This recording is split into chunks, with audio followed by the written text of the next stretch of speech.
Welcome back to 101 Sports. I'm now joined by Christine Williams and Tim Krause to hand out some NHL awards. Now, our first award is the Jack Adams Award, which is the award for Coach of the Year. And our head of selection, Christine Williams, please take it away.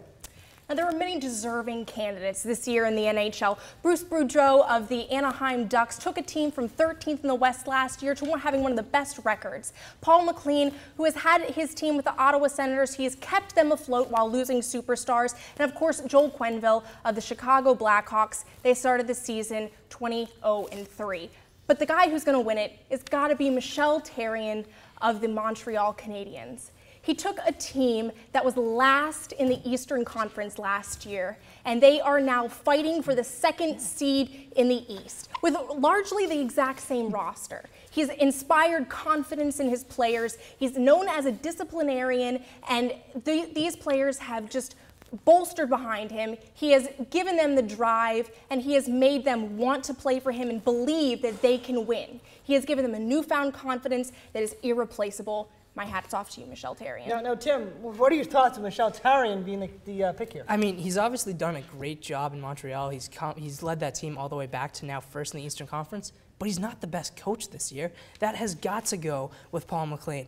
With the Ottawa Senators, that's a team that lost their goalie, their face of their franchise, and Jason Spezza. Yeah. You know, they lost him, and the fact that that team is still in the playoffs, is miraculous. Guys, listen, I hear what you're saying, but I got to go with the selection committee on this one. I got to tell you, what he did in Montreal has been fantastic. That team had no energy last year, and now one of the best teams in the East. Now listen, our next topic is the Calder Rookie of the Year. Now, head of the selection committee, Tim Krause, please take it away. The Calder Trophy is annually presented to the NHL's Rookie of the Year, and the 2013 rookie class has been extremely competitive, to say the least. There are many good, talented young rookies that are all deserving of this award. However, as head of the selection committee, I believe that Chicago Blackhawks left wing Brandon Saad is most deserving to win Rookie of the Year.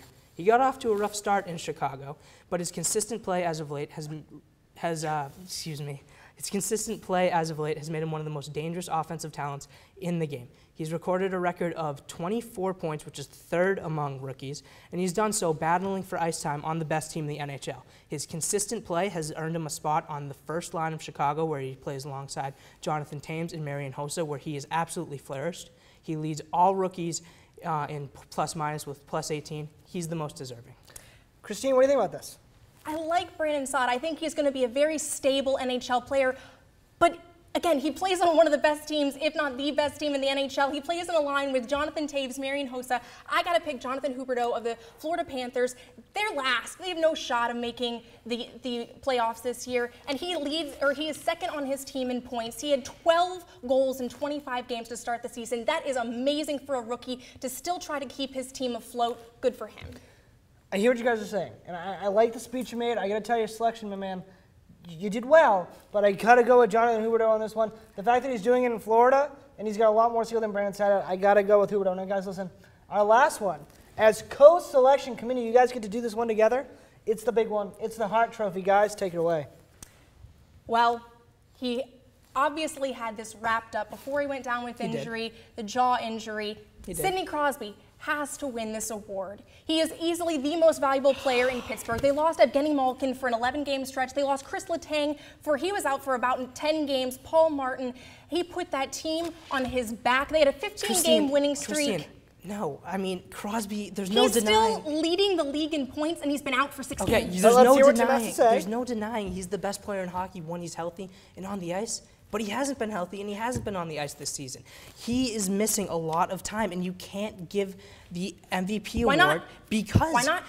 He might not play for the rest of the season. He's the most valuable to his team. He is not the most valuable to his team. Jarome Iginla waived his no-trade contract because of Sidney Crosby. Real quick. So what is your pick if not My Sidney? pick, it has to go with Alexander Ovechkin. Sidney Crosby is going to miss 25% of the season. You can't give him the MVP. Alexander Ovechkin has single-handedly. Alex Ovechkin did not play well at the beginning. Yeah, and he single-handedly brought his team back from the dead and got them a place in the playoffs. He got placed back on a line with Nicholas Backstrom, and that certainly helped. He's going to lead the league in goals, and you got to give it to Ovi. Friends, selection committee clearly doesn't agree here. Listen, I'm sorry. I can't pick Ovechkin. He doesn't want to play defense. He cannot be the MVP. I got to go with Crosby. He's missed a lot of time, but the guy does it all. Good luck next time. Nice job. Well, that's all the time we have for this award ceremony, but when 101 returns, I will be rejoined by Greg to discuss the role that sports can play in the wake of a tragedy. Stay tuned.